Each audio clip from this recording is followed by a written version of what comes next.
ഒരു ചരിത്രകാരൻ എന്ന നിലയ്ക്ക് മനുഷ്യ സമൂഹത്തിൽ നിന്നും താങ്കൾ പഠിച്ച പാഠം എന്താണ്?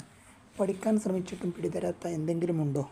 നിത്യവിജയികളും നിത്യപരാജയികളും ഇല്ല. ഒരിക്കൽ മോദി പരാജയപ്പെടും, ഒരിക്കൽ അമേരിക്ക നിലംപതിക്കും, ഒരിക്കൽ അദാനിയും പരാജയപ്പെടും. വ്യക്തികൾക്കും കമ്പനികൾക്കും കോർപ്പറേറ്റുകൾക്കും രാഷ്ട്രീയ പാർട്ടികൾക്കും രാഷ്ട്രങ്ങൾക്കും ഇത് ബാധകമാണ്. പഠിക്കാൻ ശ്രമിച്ചിട്ടും പിടിതരാത്ത ഒന്ന് മതതീക്ഷ്ണതയാണ്. അതിൽ മാർക്സിസവും ഉൾപ്പെടും. എല്ലാ പ്രശ്നങ്ങൾക്കും ഉത്തരം സ്വന്തം മതത്തിലുണ്ടെന്ന തീക്ഷ്ണത എനിക്ക് മനസ്സിലാക്കാൻ ഇതുവരെ കഴിഞ്ഞിട്ടില്ല. മതമാണ് മനുഷ്യ ചരിത്രത്തിലെ ഏറ്റവും പ്രബലവും നാശകാരിയുമായ ശക്തി. ഇഷ്ടപ്പെട്ട ഭക്ഷണം എന്താണ്? ഇന്ത്യൻ വെജിറ്റേറിയൻ ഭക്ഷണമാണ് എനിക്ക് ലോകത്തിലെ ഏറ്റവും ഇഷ്ടപ്പെട്ട ഭക്ഷണം. ഒറിയ, ബംഗാളി, പഞ്ചാബി, ഗുജറാത്തി, തമിഴ്, കേരളം, മറാത്തി, കന്നഡ. എത്ര സമ്പന്നമാണ് ഇന്ത്യൻ വെജിറ്റേറിയൻ ഭക്ഷണത്തിലെ വൈവിധ്യം.